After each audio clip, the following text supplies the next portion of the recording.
Então, vamos fazer nossa prece inicial, agradecendo a Deus a oportunidade de mais um dia de vida. Pai de infinita misericórdia, somos gratos por mais este dia de vida. Que nós possamos, Senhor, a cada minuto em que estamos reencarnados, sentir a graça que é de estar aqui. Que possamos vencer nosso egoísmo, que possamos vencer o nosso orgulho. Pai de todos nós, fonte de eterno amor, unimos nossos corações a Ti, suplicando bênçãos para nossas casas, para nossas vidas, para nossos íntimos. Derramai Tua presença no meio de nós. Enriqueça de nosso corpo físico de saúde. Desbloqueie, ó Pai, todos os campos energéticos endurecidos. Auxilie, ó Pai, que nosso estudo esteja em sintonia com o mundo maior. Em nome do Cristo, suplicamos, derramai suas vibrações de amor eterno. Em nome do Cristo, Pai, suplicamos que esse estudo nos auxilie a crescer como seres humanos, que esse estudo nos seja útil, que esse estudo mexa em nosso íntimo. Fica conosco, ó forças vivas do universo, em nome do amor, em nome da evolução. Que assim seja. Então, nós vamos hoje, Consuelo, Wellington, tudo bem? Vamos hoje para o item 195. Item 195 de O Livro dos Espíritos.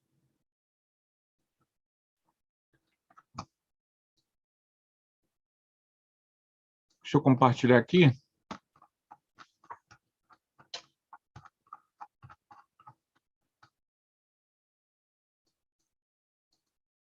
Bem interessante essa pergunta. 195.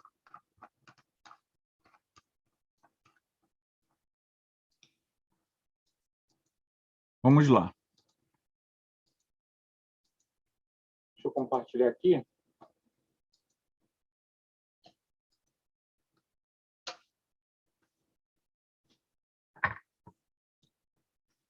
A possibilidade de se melhorarem. A possibilidade de se melhorarem noutra existência não pode levar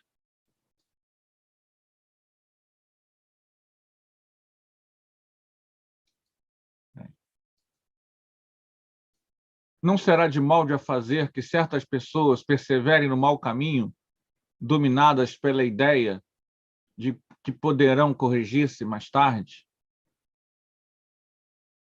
Aquele que assim pensa, em nada crê, e a ideia de um castigo eterno não o refrearia mais do que qualquer outra ideia, porque sua razão a repele, e semelhante ideia induz à incredulidade a respeito de tudo. Se unicamente meios racionais se tivessem empregado para guiar os homens, não haveria tantos céticos. De fato, um espírito imperfeito poderá, durante a vida corporal, pensar como dizes, mas liberto que se veja da matéria, pensará de outro modo, pois logo verificará que fez cálculo errado, e então, sentimento oposto a este, trará ele para a sua nova existência. É assim que se efetua o progresso, e essa razão porque, na Terra, os homens são desigualmente adiantados. Uns já dispõem de experiência que a outros falta, mas que adquirirão pouco a pouco. Deles depende o acelerar-se-lhes o progresso ou retardar-se indefinidamente. O homem que ocupa uma posição má deseja trocá-lo o mais depressa possível. Aquele que se acha persuadido de que as tribulações da vida terrena são consequência de suas imperfeições, procurará garantir para si uma nova existência menos penosa, e esta ideia o desviará mais depressa da senda do mal do que a do fogo eterno em que não acredita. Então, nessa pergunta, Kardec questiona os espíritos se, de fato, o fato de você acreditar que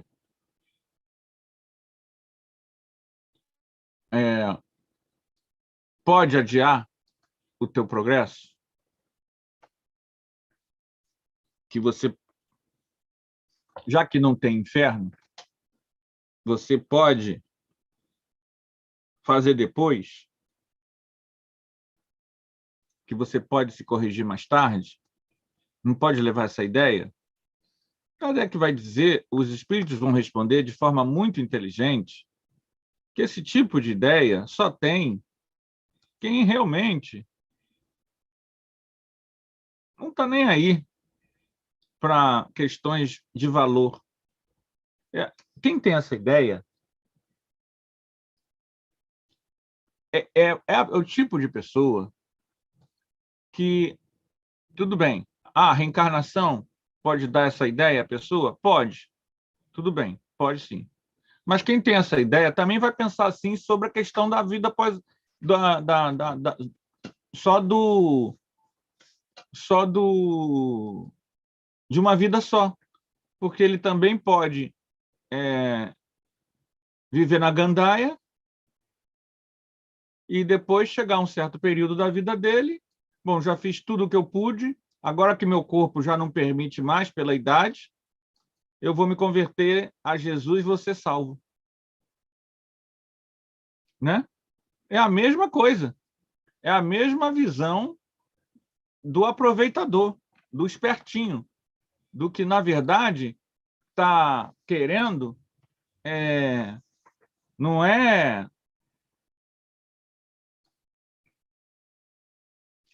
Não está querendo, ele não está querendo crescer, ele está querendo se aproveitar da situação,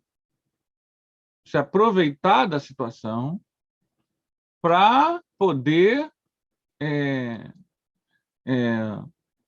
se dar bem. Esse tipo de pessoa, como os espíritos dizem, cedo ou tarde, chega um momento em que eles vão querer se modificar. Nesse momento, se eles pensam assim, eles não vão se modificar, porque eles ainda estão muito terra a terra. Então, é um pensamento de espírito, de pessoa, que, na verdade, a pessoa só pensa assim porque ela não está afim. E a grande realidade é que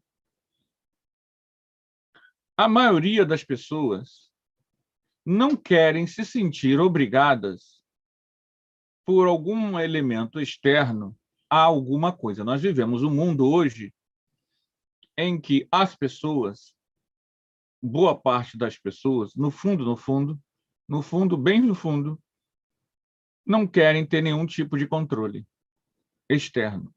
E veem qualquer doutrina, corpos filosóficos, corpos de conhecimento, seja religioso, seja espiritual, como algo que os oprime. Então, essas pessoas, é ingenuidade de nossa parte achar que as pessoas que vêm com esses argumentos estão, de fato, querendo se aprofundar naquilo que é mais complicado para quem trava contato com o conhecimento espírita. E que está nessa mensagem assim, mais uma vez liberto da matéria, pensará de outro modo, pois logo perceberá que calculou mal. É assim o que o levará a sentimentos opostos em sua nova existência. Por quê? Quando você está liberto da matéria, e liberto da matéria pode ser em dois sentidos, tanto no desencarne, mas liberto da ideia de matéria, de que só existe átomo. Quando você se liberta dessa ideia de que só existe matéria, só existe átomo, que a única realidade é esta aqui, a que você vê, você entende, pegando a reencarnação, que a tua vida hoje é sua construção, de que você verdadeiramente não é vítima das circunstâncias, que há um mecanismo inteligente que rege as coisas. E esse mecanismo inteligente rege o teu destino conforme o uso do teu livre-arbítrio. Muitas pessoas têm dificuldade de entender isso, porque isso coloca na tua mão a tua dor. E a gente não quer isso. A gente quer que o destino, a família, o outro, seja o responsável pela nossa dor.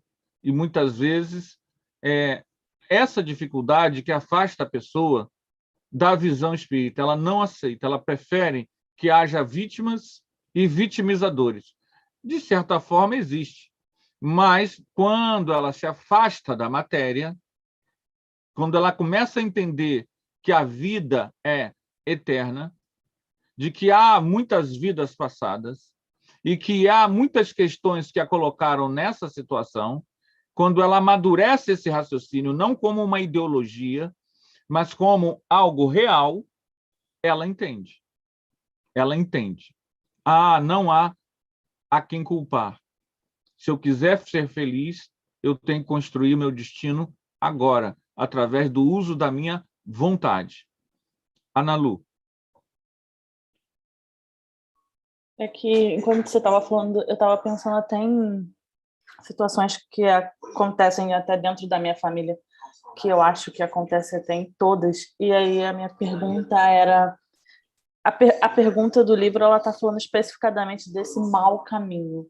Mas e quando não é um mau caminho? E quando é, por exemplo, aquela pessoa da sua família que é mais difícil de você lidar, ou um irmão que você não fala mais, alguma coisa assim que não necessariamente seja um mal, assim como matar uma pessoa, por exemplo. O medo, ou não só o medo, mas o cansaço mesmo de tentar esse relacionamento tão difícil, também pode ser visto como uma maneira de fugir, tipo, se a pessoa ela tem contato com o espiritismo, mas ela diz assim, eu estou cansado do meu irmão, deixa para a próxima encarnação. Eu já ouvi isso antes, tipo, esse medo, esse cansaço, ele é mais genuíno ou ele também é uma forma de, ou é uma preguiça, ou também é uma... Ou é inevitável. A gente não pode esquecer que não é uma questão de outra vida. Ao contrário, saber que a reencarnação existe ajuda a entender o antagonismo de hoje. O antagonismo de hoje pode ser, não quer dizer que seja, porque conviver é difícil. Conviver é difícil. Pode ser algo de outra vida. Agora, muitas vezes, você precisa ter estratégias de convivência que não é que você esteja adiando para uma futura encarnação. Neste momento, muitas vezes, é impossível uma convivência amorosa e fraterna. Então, a gente precisa, muitas vezes, se respeitar. Então, às vezes, um distanciamento estratégico ele é necessário até para a pessoa preservar a sua individualidade, a sua dignidade, o seu autorrespeito. Mas eu não estou falando em todos os casos. O importante nessa questão é a seguinte: é a gente trabalhar o autoconhecimento. coisa que a gente não está acostumado. A gente precisa entender que quando a gente fala assim, trabalhar o autoconhecimento, eu falo, mas não faço.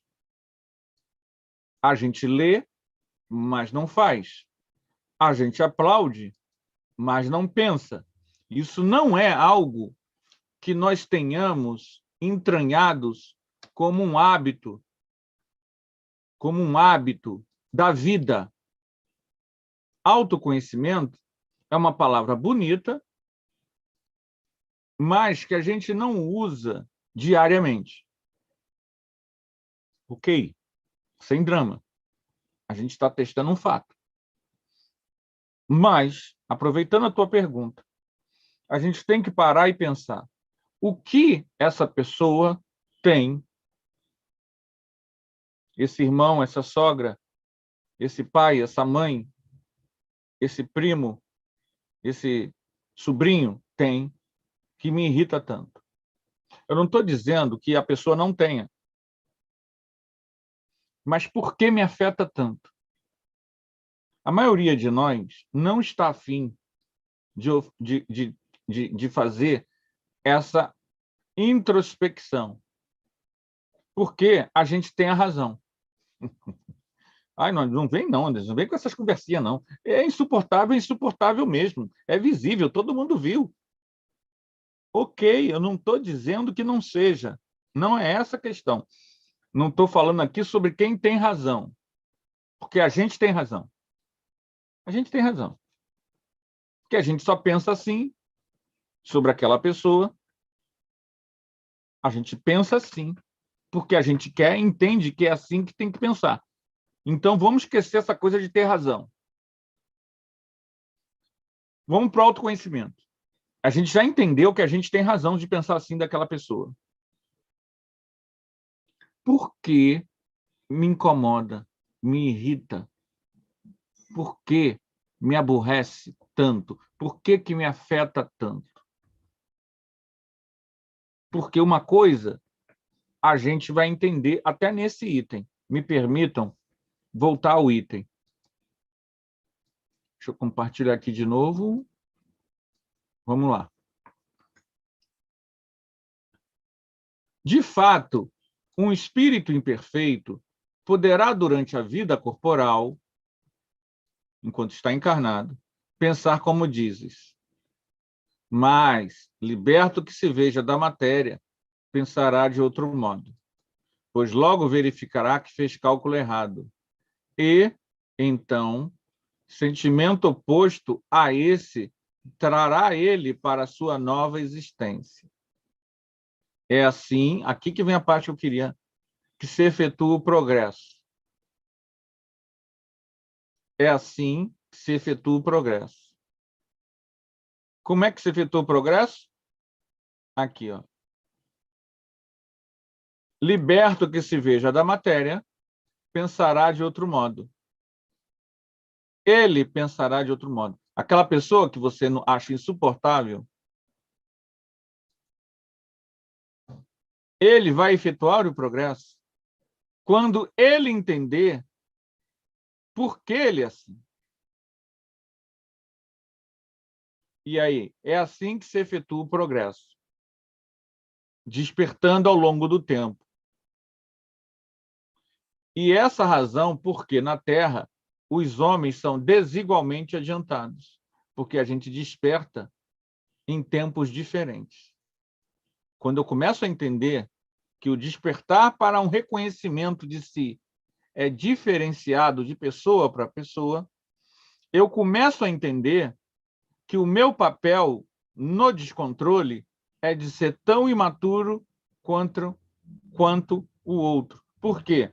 Porque eu não tenho a capacidade de fazer o outro amadurecer. Eu posso ajudar, posso instruir, posso tentar educar, posso dar orientação, dica, livro, mas a responsabilidade do tempo de despertar é do outro. Então qual é o meu papel? O meu papel é ser, entre aspas, tá, gente? Entre aspas, é figurado o que eu estou falando. Vamos entender isso. Ser um mentor do outro. Mentor espiritual. Encarnado. Em que sentido? Tio, quero escrever. Dá caderno e dá a caneta. E ensina a ele como é que escreve. Mas não é chamando ele de burro, não. Esse é o problema. A pessoa pega a caneta e quebra a caneta. Ou quebra o lápis. A gente chama de cavalo, burro, ignorante. A gente não entende que a gente vai ter que tentar ajudar várias vezes, até mesmo sem dar a caneta, sem dar a caneta, sem dar o alimento ao gato, comilão. Eu tenho um gato comilão. Você põe comida, ele pá, pá, pá, pá, pá, come tudo, daqui a pouco ele está miando. Essa semana, me perdoem a palavra, ele vomitou por aqui, porque comeu demais. Então, às vezes, o que você tem que instruir esse gatinho comilão? Você não dá comida. Ai, mas ele enche o saco, fica latindo. Meu gato ainda não late. Miando, miando, miando. Mas você é tipo mentor espiritual dele. Você vai dando as dicas. Você não pode ser conivente nem com o erro dele, mas também você não pode ser impaciente. Você tem que entender que ele é um gato. Ele não vai entender a lógica sua de ser humano. E nós, quando convivemos com parentes, nós também temos que olhar para as pessoas com essa compaixão. Não que a gente seja melhor. Aí que vem o detalhe. Nós não somos melhor do que esse parente. Naquele aspecto que nos aborrece, que nos magoa, que nos contraria, que nos irrita, naquele aspecto, parece que nós somos melhores. Mas em outros, não. Porque a evolução ela é multifacetada, há várias faces. Então, eu posso ser bom em organização, o outro é desorganizado. Mas o outro pode ser bom em entender rápido um conceito. E a pessoa que é organizada não entender tão rapidamente. Por quê? Porque cada um de nós, ao longo de várias vidas, escolhe coisas diferenciadas para se aperfeiçoar. Então, nós somos desigualmente adiantados. Mas nós não somos totalmente adiantados. A maioria das pessoas, tá? Ora reencarnadas, a grande maioria delas, não é totalmente adiantada em tudo, em todos os aspectos, do que os outros. Isso é mais difícil. Aí é um ser realmente de outra categoria espiritual. A maioria de nós tem vitórias e carências. Você é vitorioso em certos aprendizados, mas é carente em outros. Qual é o motivo de nós estarmos juntos? O contato social, como diz no Livro dos Espíritos, vai me auxiliar a aprimorar aquilo que eu ainda não aprimorei. A vida em família, ela tem, por isso mesmo, um aspecto de fazer com que você obrigatoriamente tenha esse contato social. Porque a gente pode fugir. Você está no trabalho, você ignora que passa. Mas na família não, ela está entranhada, ela está na tua casa, ela está no teu convívio, ela está na festa, ela está no final de semana. Então, ela pode ser um exercício em que a gente pode, sem se distanciar, usar o nosso autoconhecimento. O que essa pessoa traz que me irrita tanto? Como é que eu posso trabalhar isso? É um desafio. Cristina levantou a mão. E falando nesse desafio, como você disse, na família se torna mais desafio. Eu passei por isso. Uma pessoa da minha família era assim, a gente não podia assim tá junto, que nossa, a gente soltava faísca, trovão, relâmpago, tudo que você podia imaginar. E, às vezes, eu ficava me perguntando, nossa, mas por que isso aconteceu de uma conversa normal, do normal, não precisava sempre dava discórdia. E eu comecei a olhar para dentro de mim mesmo e tentar fazer qualquer coisa que aquilo mudasse, já que a outra pessoa não mudava. E como esse desafio estava me incomodando, eu comecei a me esforçar em relação a isso.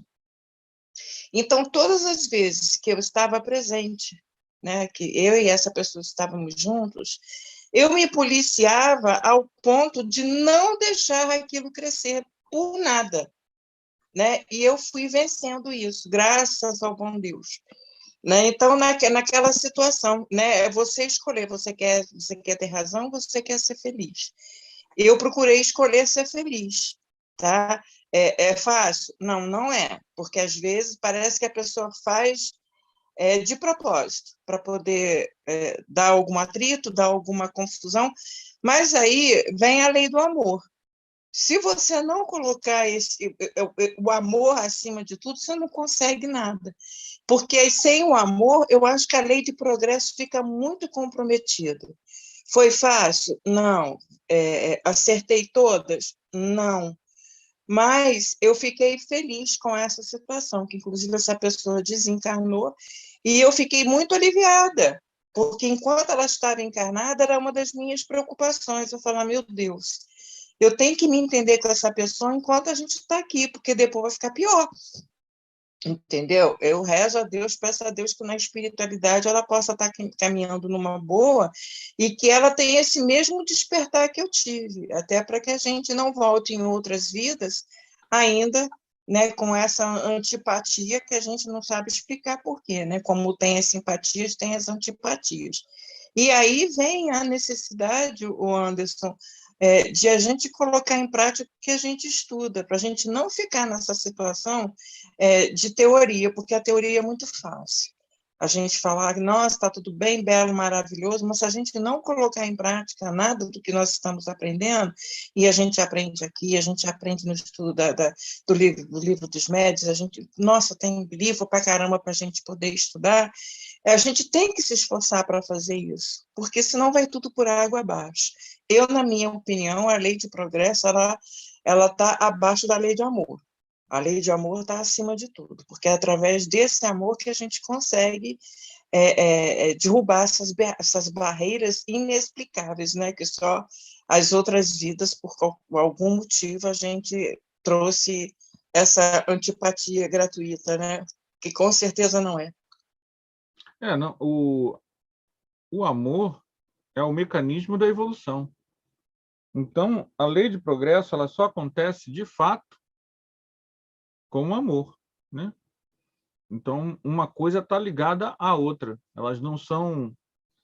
Você não tem como separar uma coisa da outra. Quando você ama, você pode até não conhecer nada disso. Reencarnação, evolução, progresso. Mas você está efetivamente evoluindo. Quando você não ama, você pode conhecer tudo isso. Mas não necessariamente você está progredindo de uma forma real, objetiva. Ana Lu, foi mais ou menos o que você perguntou? Eu sei que eu saí um pouco da questão, né, mas é perfeitamente... A gente sabe que uma pessoa pode adiar uma reconciliação com alguém e usar a ideia de reencarnação para dizer, eu resolvo isso na próxima vida. O problema é que existe reencarnação, né? E muitas vezes, quando a gente chega lá do outro lado, a gente percebe, eu estou falando muitas vezes, eu não estou falando sempre, que era fundamental para nós aquela reconciliação. Que aquele processo era, assim, muitas vezes, o fato de você não ter uma visão espiritual da vida e levando a você a não entender o outro, faz com que, quando chegue lá do outro lado, por alguma razão, você veja, caramba, um dos pilares, eu estou dando só um exemplo, estou inventando aqui um exemplo, tá? Um dos pilares da minha reencarnação passava por tá. E eu não entendi isso. Então, quando isso acontece, a pessoa fica extremamente angustiada e nem sempre esse processo poderá se dar de forma rápida. Então, todo adiamento ele é perfeitamente possível. Mas a gente precisa tomar cuidado quando pensa assim. Às vezes, você não pensa, simplesmente acontece. Não foi possível, ok. Mas quando você articula o pensamento com essa visão, em geral, a gente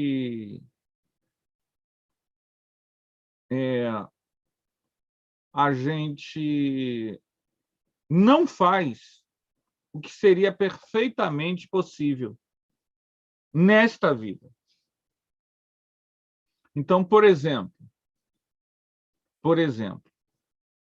a pessoa é um parente difícil, intragável, insuportável.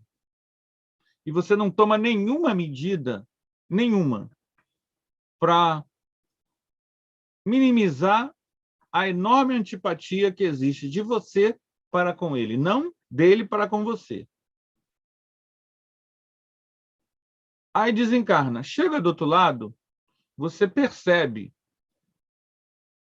Eu estou inventando, tá, gente? Que lá no século XVI, você era um general turco que invadiu uma certa região da Hungria e dizimou um vilarejo inteiro, inclusive matando crianças e mulheres. E nesta encarnação, a tua missão era ajudar as pessoas daquele vilarejo, que iriam reencarnar todas próximas a de você. E aquela pessoa era uma dessas. Isso eu estou inventando, tá? Isso estava no cerne da tua libertação espiritual. Você está preso a esse ciclo há 580 anos. Você ficou 100 anos no mundo espiritual para juntar todo mundo. E aí você começa a perceber, porque você começa a lembrar, que você ficou 100 anos estudando, que aquele não perdão atrapalhou tudo. Então, eu estou dando só um exemplo já de uma alma amadurecida, tá? Um espírito razoável, que já tenha conhecimento de reencarnação, evolução, lei de progresso.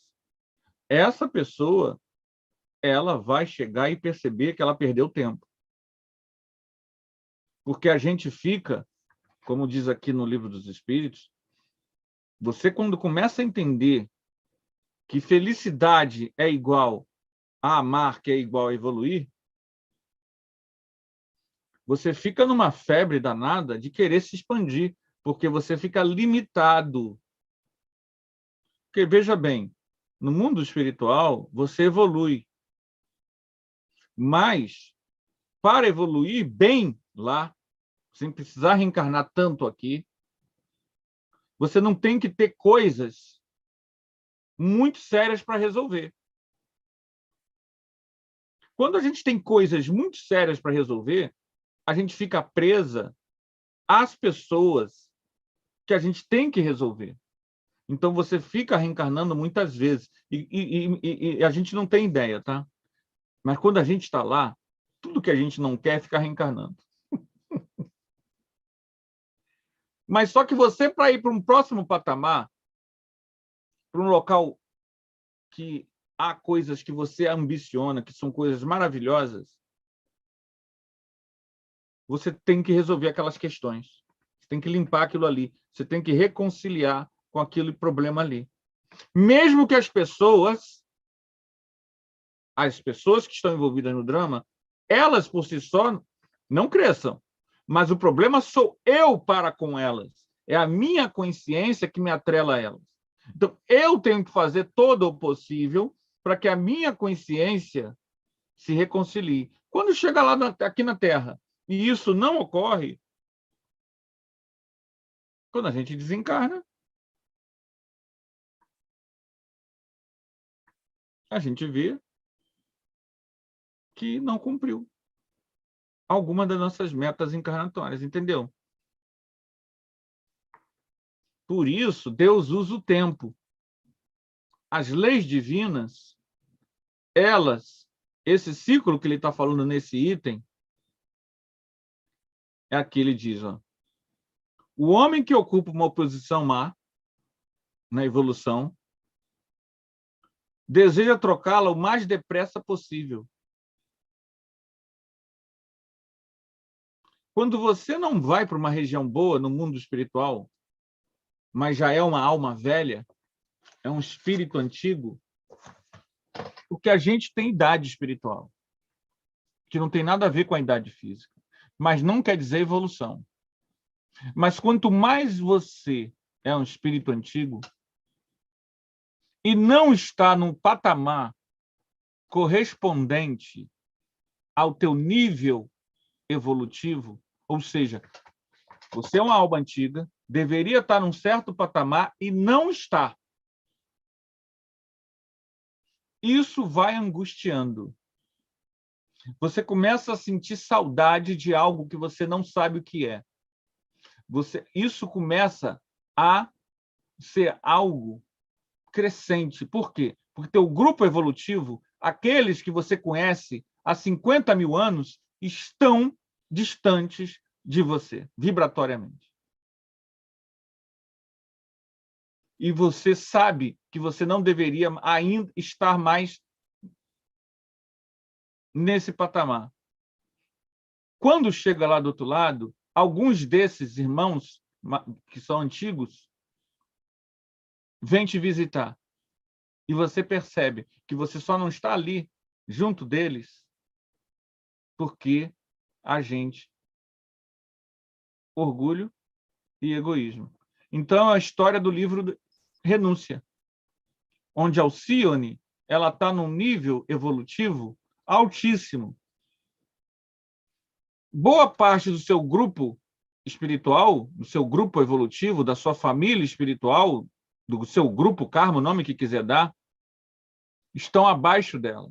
Mas um em específico, que é o Ciro, que é o Carlos Flanagan, ele sente a angústia de não estar com ela, porque ele poderia estar no mesmo patamar evolutivo dela. Ele só não está porque ele usou o livre-arbítrio de forma equivocada, presa a orgulho e egoísmo. E ele sente saudade. Então, quando isso, no livro Alcione, a gente vê isso aqui, ó. O homem que ocupa uma posição má deseja trocá-la o mais depressa possível. Quando você toma consciência que os problemas... Isso é quando toma consciência. Tem gente que estuda a doutrina espírita e não aceita. Isso que eu vou ler agora. Quando a pessoa sabe, toma consciência que as tribulações, os problemas da vida terrena são consequência direta das suas imperfeições e não das imperfeições dos outros, procurará garantir para si uma nova existência menos penosa. E esta ideia o desviará mais depressa da senda do mal do que a do fogo eterno em que não acredita. Então, tudo é o quê? Tomada de consciência. Todo o nosso processo, se a gente lembrar essa vida nossa, muitas coisas que a gente melhorou a qualidade, seja de emprego, relacionamento, convivência, moradia, foi de tomada de consciência. Você percebeu que aquilo ali não é para você mais. Aquele emprego, ou aquela situação de ficar desempregado toda hora, ou aquele tipo de relacionamento abusivo, não é para você mais. Nós conhecemos uma jovem, na época ela tinha uns 20 anos, 21 anos, e a gente conversando, estava eu, ela, minha esposa e a minha filha. E a gente ficou sabendo que ela vivia um relacionamento abusivo, namorado, gritava com ela, ofendia ela, e ela era submissa. Gente, uma jovem de 20, 21 anos, a gente falava com ela. Eu não falava muito, porque a gente não pode ser intrusivo, né? Mas eu falava, sobretudo para minha filha, fala com ela da autoestima, que ela tem que se valorizar. Há muitas pessoas no universo. Há, na Terra, 3,5 bilhões de homens, mais ou menos. Ela não precisa ficar submissa a um. Veja bem, quem tem que tomar essa consciência, gente? Hein, gente? Fala aí. Vocês que estão falando muito hoje. Quem tem que tomar essa consciência? A gente pode falar, né? No caso, eu falei para minha filha falar. Mas quem tem que tomar essa consciência? Hein, gente? A própria pessoa. A própria pessoa. A gente pode ajudar. A gente pode dar conselho. Mas é a pessoa que tem que dizer, olha, essa qualidade, eu posso amar esse cara aí, mas ele está sendo tóxico para mim. E vocês, não é porque ela tem 21 anos, não. Ela pode ter 60 e ela viveu um relacionamento tóxico, tá? Isso aí não tem nada a ver com idade física. Porque a gente vai aceitando. E quando é que a pessoa tem a tomada de consciência? Quando é que a pessoa muda isso? Quando ela tem tomada de consciência. Quando ela tem tomada de consciência, ela faz alguma mudança na vida dela para melhor. Você está desempregado ou ganha mal, você dirige para entregar alimento e tem filho e vive aquela vida, de repente você tem a tomada de consciência. Não adianta eu ficar dirigindo para entregar alimento para ganhar isso aqui, eu tenho que voltar a estudar. Você vai dar aula à noite? Várias pessoas que estudam à noite no EJA são pessoas que tiveram essa tomada de consciência. Elas perceberam que a farra que elas fizeram quando tinham 15, 16, 17 anos de não estudar só as prejudicou. Não adiantou o conselho de professor, não adiantou os pais reclamarem, demorou 10 anos para a pessoa entender que a falta de estudo levou ela a uma vida menor, subnível, viver dependendo dos outros. É a pessoa que tem que tomar a tomada de consciência. Então, isso é lei de progresso, né? É lei de progresso. E o que a doutrina espírita fala para a gente? O que esse item especificamente está falando para a gente? De que quando você chega do outro lado, é possível, e isso a gente pondera, é possível que você tenha uma tomada de consciência e perceba que não é uma teologia. A realidade da evolução das coisas, o imperativo da fraternidade, do amor, da convivialidade, não é um mandamento de uma religião. É uma necessidade da alma. Os psicólogos já nos falam da necessidade do amor, do convívio, do afeto na vida humana. Então, quando a doutrina espírita fala do amor, ela nos alerta para isso, de que isso não é um mandamento de uma religião, não é algo de fora para dentro. Você tem que isso a gente até você vai ver espírita fazendo isso. A gente faz muito isso. A gente quer muito impor moral para os outros, comportamento para os outros, porque a gente ainda está preso à visão antiga. Mas os mentores não fazem isso com a gente. Os mentores, o espírito superior, ele não faz isso com a gente. Ele dá dica, ele sugere, ele apresenta ideias, apresenta caminhos, apresenta livros, noticiários, informações, mas ele não impõe. O espírito que quer te impor não é superior, é igual a gente, é do mesmo nível. Porque Deus ganha no cansaço. No livro Há 2000 anos, o momento emocionante do livro é quando o senador romano Públio Lentulus encontra-se com Jesus. E Jesus fala com ele: você pode me seguir agora ou daqui a 2000 anos. É o título do livro. O título do livro é para dessa expressão de Jesus. Você pode me seguir agora ou daqui a 2000 anos. Você pode seguir a luz agora. Você pode tentar ajudar orando, não odiando, não maltratando agora. Ou você pode ficar ainda preso a essa visão umbralina de vida por mais 2000 anos, por mais 3000 anos, por mais 5000 anos. Até que chega um momento em que a alma ela fica enfastiada. Só isso.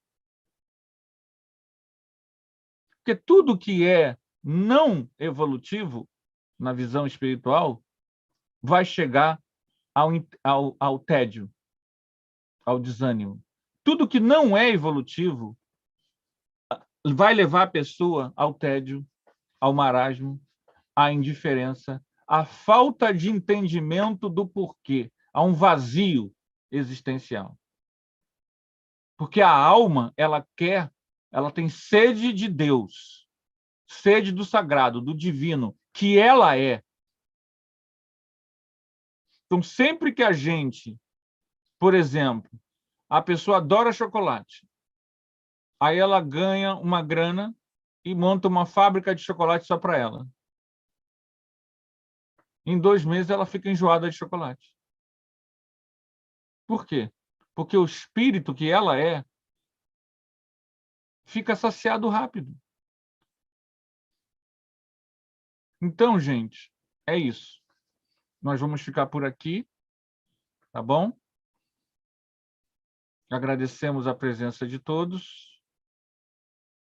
Sei que o nosso estudo é um pouco curtinho, mas sempre foi, tá, gente?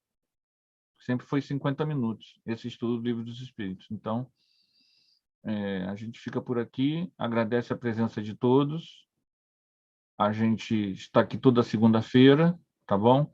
Também temos estudo à terça-feira à tarde, que é um pouco mais longo, que é do livro Céu e Inferno, também é ao vivo, também é transmitido pelo YouTube, tá?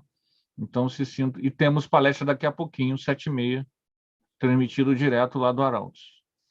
A gente agradece a presença de todos e vamos fazer a nossa prece final. Agradecendo a Jesus, nosso mestre, que trouxe para nós o Consolador prometido, que são esses conhecimentos, Jesus, que nos informam, nos alentam e nos estimulam ao bem. Permita, Jesus, que os Espíritos Consoladores possam nos envolver num passe espiritual, reequilibrando nossas almas, auxiliando, dando-nos ânimo e coragem, Jesus, para enfrentar a semana que se inicia. Ó Mestre, não sabemos as coisas que virão, mas queremos estar em sintonia com a luz, com tua presença. Guia-nos, Jesus, no dia a dia desta semana, para que acertemos, abençoemos e sirvamos, para que estejamos equilibrados, Jesus, diante das dores, para que possamos vencer, Jesus, nosso orgulho nossos apegos e nosso egoísmo. Fica conosco, hoje, agora e sempre. Que assim seja. Gente, boa noite. A gente vai lá para o Arautos. Aqueles que quiserem assistir a palestra, estaremos lá assistindo, tá bom, gente?